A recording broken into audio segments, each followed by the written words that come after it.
दी। जय गुरुदेव।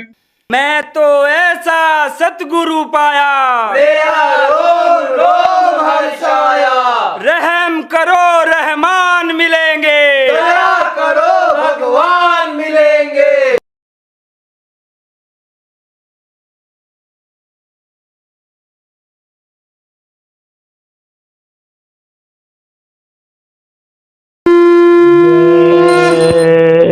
गुरुदेव। उदार की है शक्ति अपार, गुरुदेव तुम्हारे हाथों में पतितों का भी होता सुधार, सरकार तुम्हारे हाथों में।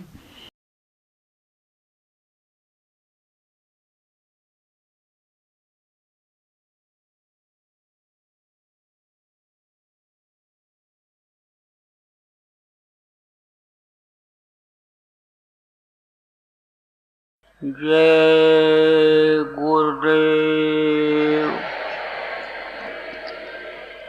सर्वसमर्थ सर्वत्र स्मरणीय परम पूज्य गुरु जी महाराज, उपस्थित सभी सत्संगी धर्म प्रेमी बच्चों एवं बच्चियों, गुरु महाराज की अपार दया मेहर हुई। 28 नवंबर 2021 को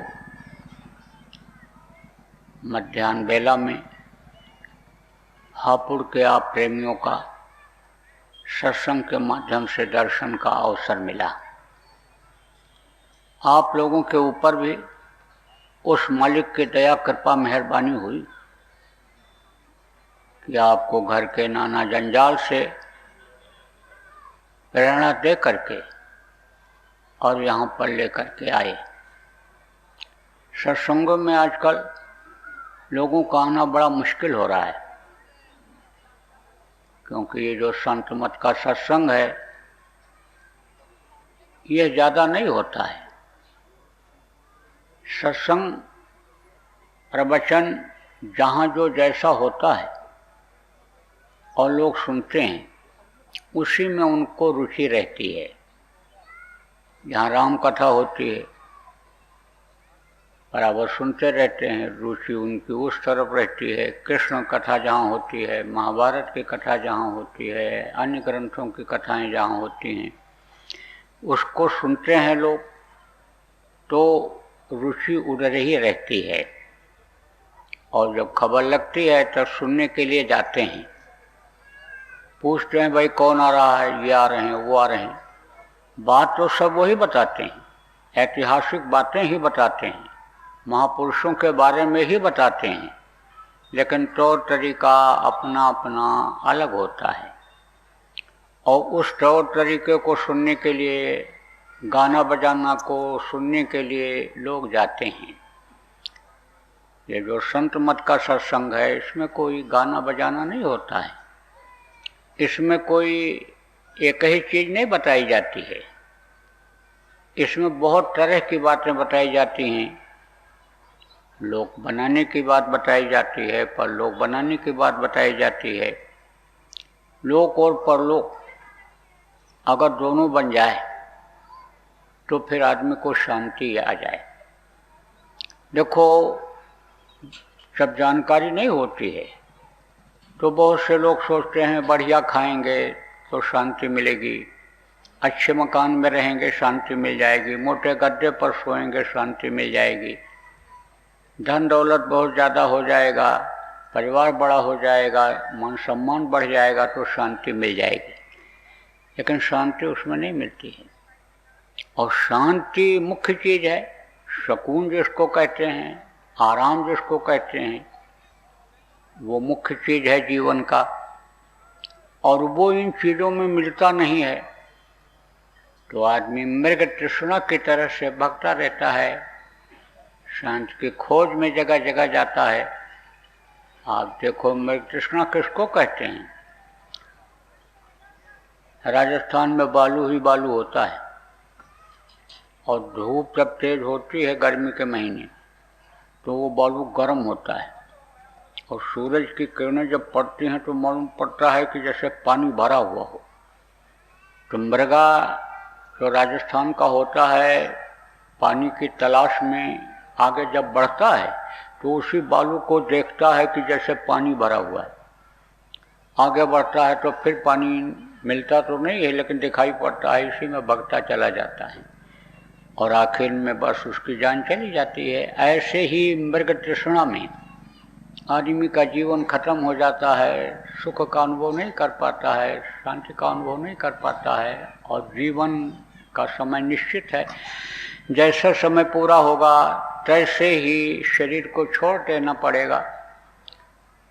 जब लोक और परलोक बनाने की जानकारी हो जाती है तो सुकून और शांति का आदमी अनुभव करता है, शरीर से भी करता है। शरीर को जो चलाने वाली शक्ति जीवात्मा है उसको भी आराम मिलता है।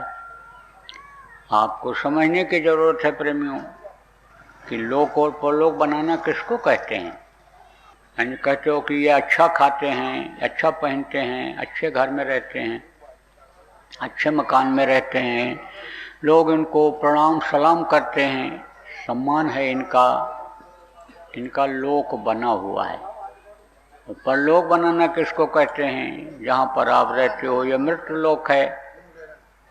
मृत्यु लोक किसको कहते हैं? जहाँ से एक दिन सब लोगों को बाहर निकाल दिया जाना होता है। तो इस धरती का, इस मृत्यु लोक का यह नियम है कि जो पेड़ फलता है वो झड़ता है, जो आग जलती है वो बुझती है, और जो पैदा होता है वो मरता है। चाहे ये जो भी रहा हो इस धरती पर मनुष्य शरीर में, चाहे राम जैसे भगवान रहे हों, कृष्ण जैसे भगवान रहे हों, बुद्ध जैसे भगवान रहे हों, महावीर जैसे भगवान रहे हों, चाहे यानी समझो कि नानक जी रहे हों, कबीर साहब रहे हों, पलटू दादू रहे हों, संत रहे हों, जो इस धरती पर मनुष्य शरीर में आए, सबको छोड़ करके जाना पड़ा। तो धरती जहाँ तक है इस पर जो पैदा होता है, मरना सबको पड़ता है, जाना सबको पड़ता है, तो यह है मृत्यु लोक। लेकिन इसके ऊपर भी बहुत से लोग हैं, देवी देवताओं के लोग हैं। 33 करोड़ दुर्गा, 10 करोड़ शंभू शुरू में ही बनाए गए थे, इनके लोक हैं। शिव लोक है, ब्रह्मा लोक है, विष्णु लोक है, इनकी माँ आद्या महाशक्ति का लोक है, इनके पिता काल भगवान ईश्वर जिनको कहा गया उनका लोक है, ब्रह्म लोक है, पार ब्रह्म लोक है, सतलोक, अलख लोक, अगम लोक, अनामी लोक, बहुत से लोक हैं। तो उन लोकों में जो आते जाते हैं उनका परलोक भी बन जाता है।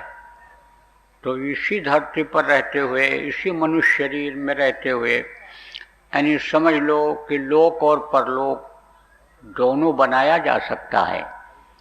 अब आप कहोगे भाई बहुत कमाते हैं, बहुत पैसा आता है, लेकिन बरकत नहीं होती है। कोई कह रहा हम 4 साल से घर बना रहे हैं, नहीं बन पा रहा है। कोई कहता है कि जैसे ही यानी सोचते हैं कि पैसा आया है यह काम कर लेंगे, तैसे कोई बीमारी आ जाती है, कोई तकलीफ आ जाती है, कोई समस्या आ जाती है, और उसमें हमारा पैसा चला जाता है। आदमी यानी समझ लो कि अपना इच्छा जो करता है वो पूरा नहीं कर पाता है। आप देखो आदमी सुख के लिए खाता है, लेकिन यानी समझो वही चीज़ जिसको खा करके सोचता है कि बहुत बढ़िया चीज़ है ये, और इसको हम खाएंगे और इससे हमको सुख मिलेगा, आनंद मिलेगा, वही दुखदायी हो जाता है। आपको समझाऊं मैं, जैसे कोई शुगर का मरीज है तो उसकी इच्छा क्या कहती है? मीठा खाएं, मीठा खाएं, मीठा खाएं। लेकिन मीठा खाता है, थोड़ी देर के लिए तो आराम मिलता है, लेकिन उसके बाद जहाँ पेशाब गया, कमजोरी आई, तहाँ तो चक्कर आने लगता है, चलना फिरना मुश्किल हो जाता है। आप देखो यानी बहुत से लोग ये सोचते हैं मोटा गद्दा मिलेगा उस पर सोएंगे तो बहुत बढ़िया नींद आएगी, आराम मिलेगा। लेकिन आप ये समझो एक समय ऐसा आ जाता है उसी पर सोते सोते कि वैद्य डॉक्टर लोग कहते हैं भाई आपके नसों में रक्त का संचार ठीक से नहीं हो पाया, वो ऊपर नीचे नसें हो गई, इसलिए सिस्टम शरीर का बिगड़ गया। अब आपको ज़मीन पर या तख्ते पर खाली चद्दर बिछा करके ही सोना पड़ेगा। तो अब आप ये समझ लो सुख के लिए किया, आप ये समझो खाने के सुख के लिए आदमी अपने दीन ईमान को भी बेच दे रहा है, मार करके ला रहा है, काट करके ला रहा है, ठग करके ला रहा है, सुख और शांति के लिए ला रहा है, लेकिन वही दुखदाई हो जा रहा है। आप देखो प्रेमियों, मान सम्मान के लिए, इज्जत के लिए लोग समझ लो कि दूसरे को नीचा दिखाने की कोशिश करते रहते हैं, मार काट तक कर डालते हैं, लेकिन आखिर में फिर वही जो अपराध बन जाता है उसकी सज़ा भोगनी पड़ती है, जेल जाना पड़ता है। आप ये समझ लो समाज से बहिष्कृत हो जाते हैं, सम्मान के लिए करते हैं लेकिन लोगों के नज़रों में गिर जाते हैं। तो अब आप ये समझो कि सुख के लिए तो आदमी करता है, लेकिन सुख के बजाय दुख उत्पन्न हो जाता है। आप देखो इसी गृहस्थ आश्रम में प्रेमियों, समझो कि बच्चों की लोग परवरिश करते हैं, कहते हैं कि भाई बच्चे को पढ़ाना लिखाना, बच्चे को खिलाना, बच्चे की सेवा करके बड़ा करना, यह गृहस्थ का धर्म है। बात तो सही है, बच्चा जब आपने पैदा किया है तो उसको तो आपको पालना पोषना है, ठीक से बीमारियों से बचाना है, उसका खान पान ठीक से रखना है, विचार भावना ठीक से रखनी है, तो आप करते हो। लेकिन उसके साथ में स्वार्थ सबका जुड़ा रहता है। अब आप ये देखो कि बच्चों के प्रति क्या स्वार्थ रहता है। बच्चों के प्रति यह स्वार्थ रहता है कि ये बड़ा हो जाएगा, पढ़ लिख ले जाएगा, नौकरी काम में लग जाएगा, कमाई करके लाएगा, हमको खिलाएगा, जब हम बीमार पड़ेंगे हमारा हाथ पैर दबाएगा, जब हम कोई तकलीफ में होंगे तो यह हमारी सेवा करेगा, मदद करेगा। पत्नी क्या करती है, दूध पिलाती है, मालिश करती है, बच्चे को बड़ा करती है कि भाई बच्चा नहीं करेगा तो इसका शादी ब्याह हम कर देंगे, बहू आएगी वो मेरी सेवा करेगी, तो स्वार्थ उसके साथ जुड़ा रहता है। लेकिन देखो प्रेमियों, यह जरूरी अब इस वक्त पर नहीं रह गया है समाज में कि एक दूसरे की लोग सेवा करें ही। एक दूसरे के जान के देखो दुश्मन बन जा रहे हैं, बाप बेटे को मार दे रहा है, बेटा बाप को मार दे रहा है। आप देखो कि बहू घर में आते ही समझ लो कि बात बात में उखड़ करके और सास के लिए यही सोचने लगती है कि बुढ़िया को आप जब कब्र पर पहुंचा देंगे तभी इस घर में हम शांति से रह पाएंगे, तभी हमारे हाथ में घर की तिजोरी की चाबी आएगी। सास भी यही सोचती है कि ये तो इस तरह की है कि मेरी आज्ञा में चलने वाली नहीं है, तो अब इसके लिए हम लड़के को उकसा करके, इसको सता करके तलाक का मुकदमा हम चालू करा ही देंगे, अब इसको घर से बाहर निकाल ही देंगे। तो अब आप सोचो कि कहाँ शांति मिल रही है। शांति के लिए तो आदमी सब कुछ करता है, सुख के लिए सब कुछ करता है, लेकिन सुख नहीं मिल रहा है। ये हमारे गुरु महाराज की तस्वीर, इनके पास हर तरह के लोग आते थे, हर तरह के, छोटे से छोटे नेता से लेकर के वो देश के प्रधानमंत्री तक के लोग आते थे, बड़े बड़े जज, छोटे जज से लेकर के और सुप्रीम कोर्ट तक के जज गुरु महाराज के पास आते थे, क्योंकि गुरु महाराज हमको काम सौंप करके गए और हमारे पास भी अब उसी तरह के लोग आने लग गए।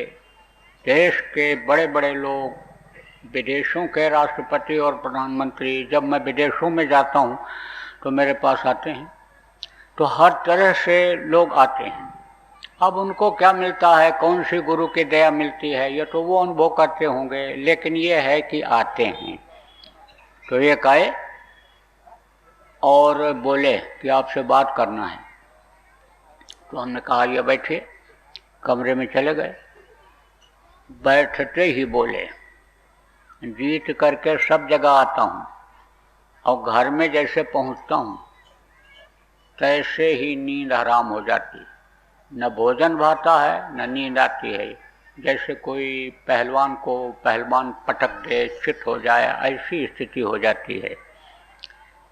तो हमने सोचा अपने मन में कि भाई इनके पास कोई कमी तो है नहीं, इन पर आगे पीछे तो हूटर बजाती हुई गाड़ियां चलती हैं, फोर्स चलती है, इनको किस चीज़ की कमी है। लेकिन बोले कि घर में पहुंचते ही आफत हो जाती है। सब जगह तो मैं विजय प्राप्त कर लेता हूँ, लेकिन घर में शांति नहीं मिलती है। तो अब आप ये सोचो कि आदमी ये सोचता है कि हमको इसमें सुख मिलेगा, शांति मिलेगी, इसीलिए वो सब कुछ करता, आगे बढ़ता चला जाता है, लेकिन सुकून नहीं मिलता, शांति नहीं मिलती। बहुत से लोग ये सोचते हैं कि हमारे पास पैसा है और बीमारी आएगी तो हम इलाज करा लेंगे। तो इलाज तो होता है, लेकिन तकलीफ नहीं जाती है। अभी आप कोई अरबपति हो, कई करोड़ के मालिक हो, तबीयत आपकी खराब हुई, फ़ोन कर दोगे तो हेलीकॉप्टर खड़ा हो जाएगा आपके और ले जाएगा आपको। यही दिल्ली में ऐसा भी अस्पताल है जिसके छत पे हेलीकॉप्टर उतर जाता है। अब वहाँ लोग खड़े मिलेंगे आपको, स्ट्रेचर लिए हुए ले जाएंगे, कमरे में लेटा देंगे जहाँ मशीनें एक तरफ से लगी हुई हैं। एक डॉक्टर, ज़रूरत पड़ेगी तो 1 दर्जन डॉक्टर, 12 का दर्जन होता है, इतने आ जाएंगे। सब हर चीज़ के डॉक्टर अलग अलग होंगे, हार्ट के अलग होंगे, लंग्स अलग होंगे, किडनी के, लीवर के, सब के डॉक्टर अलग अलग होंगे और सब जांच करेंगे और जांच करके राय मिलाएंगे और दवा खिलाएंगे।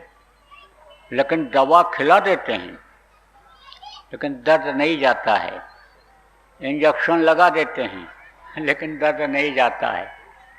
अब दर्द नहीं गया तो पैसा है आपके पास, पैसे के बल पर अब वो आएंगे तो वो भी इंजेक्शन लगा देते हैं, लेकिन दर्द थोड़ी देर के लिए तो कम हो जाता है, बाद में फिर वैसे वैसे हो जाता है। एक इंजेक्शन क्या 2-4 इंजेक्शन अगर वो लगा दें, लेकिन अगर कर्मों का दर्द है तो वो नहीं जाता है, वो तो भोगना ही पड़ता है। अब कर्म किसको कहते हैं? अच्छा और बुरा कर्म कहते हैं। अच्छा और बुरा जो करते हो वही कर्म बनता है। तो बुरे कर्म जो बन जाते हैं, चाहे जान में बन जाएं चाहे अनजान में बन जाएं, उसकी सज़ा भोगनी पड़ती है। आप देखो, कोई जान करके जहर खा ले, कोई अज्ञान में जहर खा ले, तो जहर अपना असर जताएगा। जहर का काम क्या है? जहर का काम है बेहोश करना, शरीर के सिस्टम को एकदम से ठप कर देना, यानी स्टॉप जिसको कहते हैं, रोक देना, ये जहर का काम होता है। तो आप जब तक समझ नहीं पाओगे कि किस तरह से खाया जाए, किस तरह से रहा जाए, किस तरह से एक दूसरे के साथ व्यवहार किया जाए, किस तरह से यानी समझ लो कि यानी इन तकलीफ़ों को दूर किया जाए, बुरे कर्मों से बचा जाए, तब तक आपको शांति नहीं मिल सकती है। तो आज आपको कम समय में मोटी मोटी बातों को बताऊंगा कि जिससे आपको जब तक इस धरती पर रहो सुकून रहे, शांति रहे, किसी चीज़ की कमी न होने पावे, न खाने की, न पहनने की, न रहने के जगह की, और जो भी परिवार आपका है इन परिवार में समन्वय रहे, आपस में प्रेम रहे और पारिवारिक सुख जिसको कहते हैं वो पारिवारिक सुख आप प्राप्त करो। तो मैं कोशिश करता हूँ आज आपको बताने के लिए, समझाने के लिए। तो सबसे पहले तो आप ये समझो प्रेमियों कि ये मनुष्य शरीर है, ये जो आपको मिला है, कुछ दिन के लिए भगवान परमात्मा ने आपको इसको दिया है। यह देव दुर्लभ शरीर है। देवता इसके लिए 24 घंटे तरसते रहते हैं। नर समान ने कोनो देही और जीव चराचर जाचरते हैं। क्यों तरसते हैं, क्यों मांगते हैं इस मनुष्य शरीर को? क्योंकि इसी के अंदर यानी मोक्ष का दरवाज़ा है। मोक्ष किसको कहते हैं? तो कुछ शरीर का मोक्ष अलग होता है और आत्मा का मोक्ष अलग होता है। मोक्ष किसको कहते हैं? जहाँ से वापस आना नहीं होता है। शमशान घाट की तरफ जाओ तो देखो कहीं कहीं पर मुक्ति धाम, मोक्ष धाम लिखा हुआ रहता है। वहाँ कोई मुर्दा लेकर के जाए और 2 दिन लग जाए, जला ना पावे, तो वापस लाता है? वापस नहीं लाता है।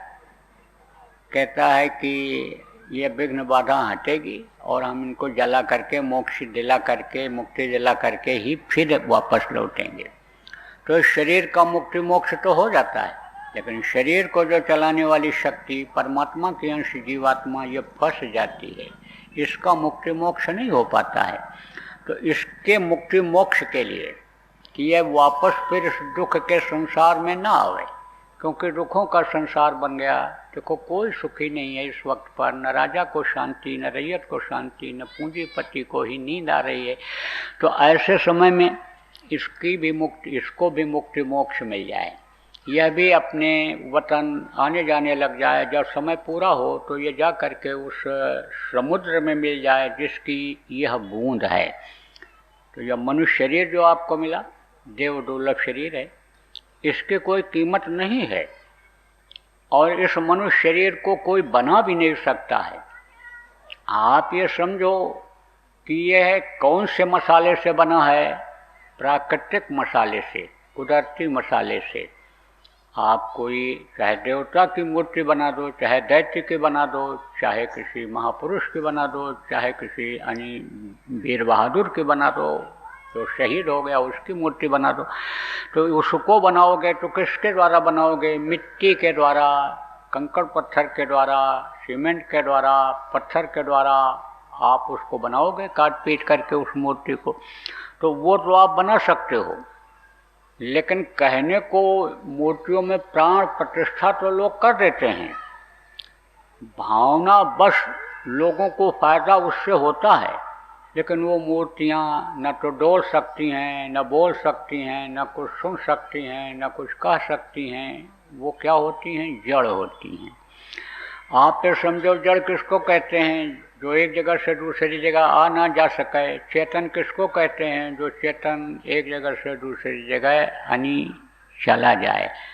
तो शरीर भी यह जड़ है, चेतन इसको कौन किए हुए है? यही परमात्मा की अंश जीवात्मा जो इन्हीं दोनों आँखों के बीच में बैठी हुई है। तो जैसे मैंने बताया कि मकान बनाना हो, मूर्ति बनाना हो, कोई चीज़ बनाना हो, तो उसके लिए सामान इकट्ठा करते हैं और सामान की जानकारी करते हैं कि कौन सामान कहाँ मिलेगा, और फिर इकट्ठा करके उस चीज़ को तो बना देते हैं। लेकिन मनुष्य शरीर के जो मसाला हैं, ये आदमी को मिल नहीं सकता है यहाँ पर। इसको कौन मसाले को तैयार करता है? यह प्रकृति जिसको कहा गया, कुदरत जिसको कहा गया, ये तैयार करती है।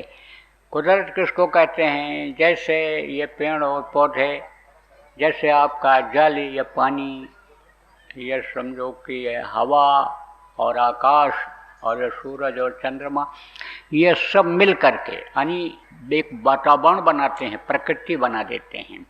आप देखो जल और हवा मिल करके यानी समझो कि पानी को ला करके, जैसे खारा पानी को इकट्ठा करके और फिर उसी को यानी वो कड़ा हो जाता है, उसी का नमक तैयार कर देते हैं।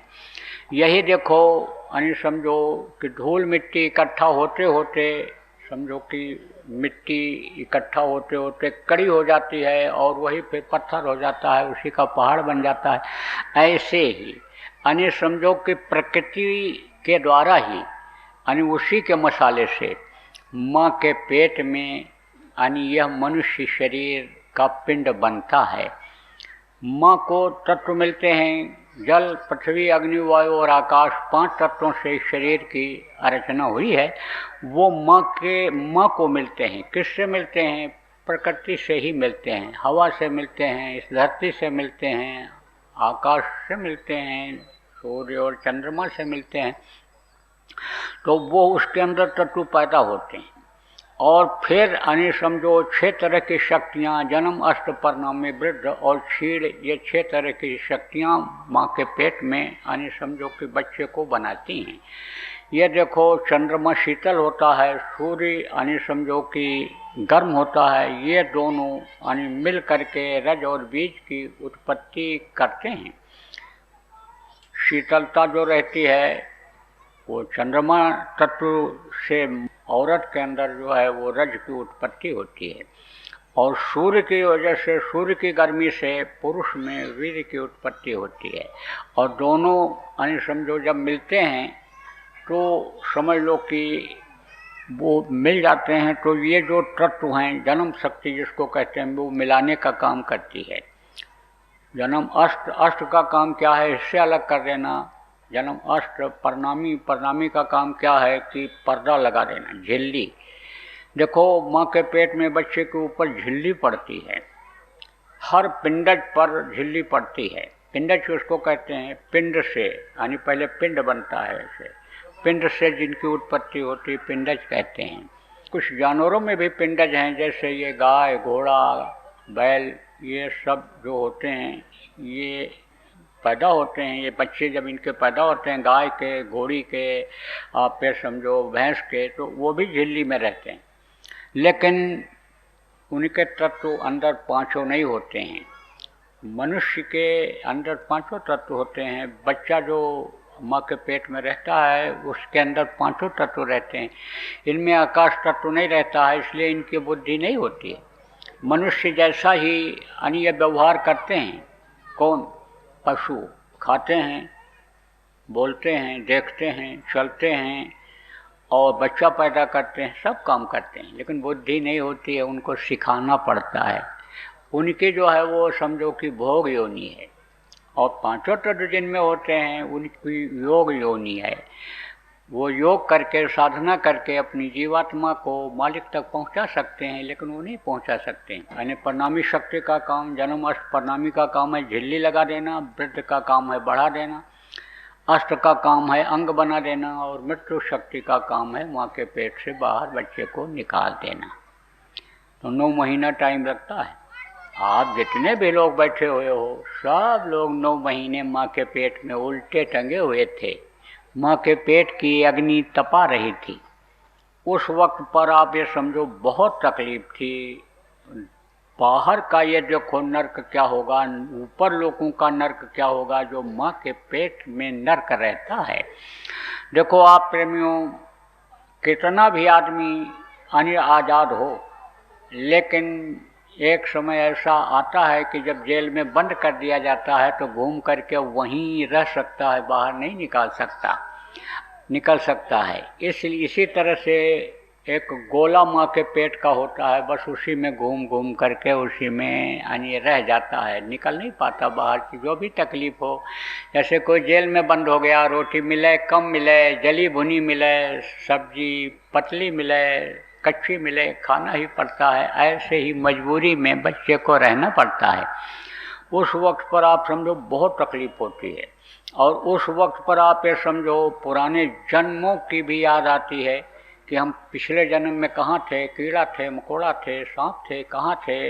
यानी समझो बकरा बन गए, काट दिए गए, मुर्गा बन गए, काट दिए गए, देखो छटपटा रहे हैं, चिल्ला रहे हैं, हाथ पैर काट दिया, चिल्ला रहे हैं, कोई सुनवाई करने वाला नहीं है। तो बड़ी ग्लानि होती है, बहुत पश्चाताप होता है कि देखो बुरे कर्मों की सजा हम नरकों में भोग रहे हैं, हमने ऐसा बुरा कर्म किया।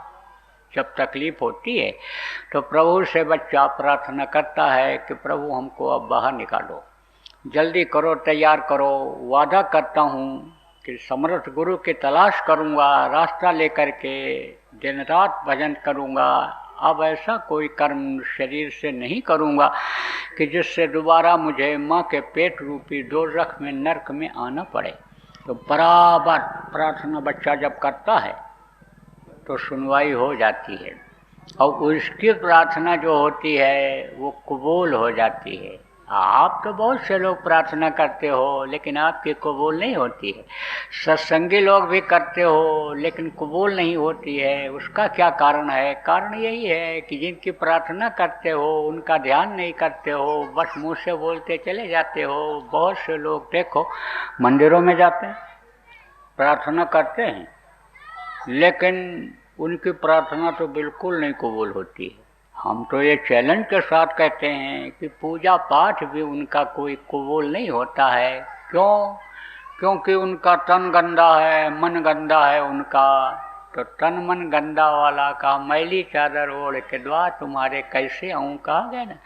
तो आप ये समझो कि गंदगी जो अंदर जमा कर लिया इससे कबूल नहीं होता है। वो कोई मंदिर है, मस्जिद है, गुरुद्वारा है, आप देखो वहाँ ले जाओ गंदगी डाल दो तो कोई पूजा करेगा? नहीं करता है। कहते गंदी जगह है, यहाँ से पूजा करेंगे स्वीकार नहीं होगा, गंदगी है यहाँ पर, इबादत कबूल नहीं होगा, यहाँ ग्रंथ का पाठ है नहीं करेंगे, गुरु नाराज हो जाए, गुरु स्वीकार नहीं करेंगे, गुरु की दया नहीं मिलेगी, इसलिए नहीं करते। तो यह है मानव मंदिर। देखो जितने भी महात्मा आए, आज बताने का समय नहीं है उदाहरण दे करके, लेकिन जितने भी संत आए जानकार हुए, जो महात्मा भी जो जानकार हुए, त्रिकालदर्शी रहे, योगी योगेश्वर रहे, वो लोग भी यही कहे कि यह है मानव मंदिर। और जिन्होंने भी पूजा उपासना किया इसी मनुष्य मंदिर में किया, जिन्होंने भगवान की प्राप्ति की, जिन्होंने स्वर्ग वैकुंठ का आनंद लिया, अनाहत वेदवाणी जिसको कहते हैं सुना, इसी मनुष्य शरीर में ही सुना। तो इसे मनुष्य शरीर जब गंदा हो जाएगा, इसके अंदर मुर्दा डालोगे, मांस डालोगे, गंदी चीज़ों को डालोगे, तो वो उससे जो यानी समझो आवाज़ निकलेगी, उसके रक्त से जो यानी हाथ चलेगा, पैर चलेगा, उससे जो कुछ भी पूजा पाठ करोगे वो कबूल होगा? कभी भी नहीं होगा। आप देखो इस शरीर को कौन चलाता है? इस शरीर को यानी चक्र चलाते हैं, खट चक्र जिनको कहा गया, शरीर को चलाते हैं। 72,000 नसें ये शरीर के अंदर हैं। इस शरीर के संचालन में वो मदद करती हैं। प्राण देखो 10 प्रकार के हैं, वो इसको संचालित करते हैं। खून देखो प्रमुख चीज़ है। आप ये समझो कि खून ही जब गंदा हो जाता है तब समझो कि रोग हो जाता है, विकार आ जाता है। आप देखो उसी खून के असर से यह हाथ चलता है। खून नसों में अगर बंद हो जाए तो स्थान शून्य पड़ जाएगा, फिर यह हाथ नहीं चलेगा। तो इसी गंदे खून से, गंदा खून का मतलब समझते हो? जैसे कोई मांस खाया, अब जब मांस खाएगा तो उसका खून बनेगा, अंडा खाया उसका खून बनेगा, मछली खाया उसका खून बनेगा, अन्य पक्षियों का मांस खाया उसका खून बनेगा, अन्न खाएगा उसका खून बनेगा। तो वो खून का दौरा पूरे शरीर में होता है, ऐसा सिस्टम बना हुआ है इसमें। अब आप ये समझो हाथ की नसों में वही खून तो है, तो हाथ कहाँ आपका पाक साफ रह गया, पवित्र कहाँ रह गया? मुंह से बोलोगे तो जीभ में, तो जीभ भी उसी खून के असर से चलती है। शरीर में ही जीभ भी है, तो वो प्रार्थना स्वीकार नहीं होती है। जो भी श्लोक पढ़ोगे, जो भी आवाहन करोगे, देवी देवताओं को बुलाओगे, आप अनुष्ठान करोगे, कबूल नहीं होगा। इसीलिए कहा जाता है इसको पाक साफ रखो, साफ सुथरा रखो, मंदिर को गंदा मत करो। तो आप प्रेमियों समझो कि यानी माँ के पेट में, जब आपको बता रहा था, माँ के पेट में जब यानी हम आप थे, सब लोगों ने ये प्रार्थना किया था कि बाहर निकालो, बाहर निकालो, बाहर निकल करके हम समर्थ गुरु की तलाश करेंगे। माँ के पेट में यानी समझो कि प्रभु का दर्शन होता था, प्रभु दिखाई पड़ते थे, और उनको देख करके प्रार्थना किया जाता था तो सुनवाई हो जाती थी। वो पहुंच तो नहीं सकता है जीव, जब नीचे जो चीज़ उतर जाती है वो युक्ति से ही जाती है, जल्दी ऊपर आ नहीं सकती है। जय गुरुदेव। अभी आपने बाबा उमाकांत जी महाराज के सत्संग को सुना। बाबा जी अन्य किसी से चंदा न लेकर अपने प्रेमियों के सहयोग से देश विदेश में तमाम जनहित के काम करते हुए सभी तरह की तकलीफ़ों को दूर करने व प्रभु के मिलने का उपाय बताते हैं। आप इस जीवन के इस बचे हुए समय में समय निकालकर बाबा जी से ज़रूर मिलिएगा। आपके सुझाव के लिए व्हाट्सएप नंबर 9575600700। जय गुरुदेव, जय गुरुदेव। जय गुरुदेव, जय गुरुदेव, जय गुरुदेव, जय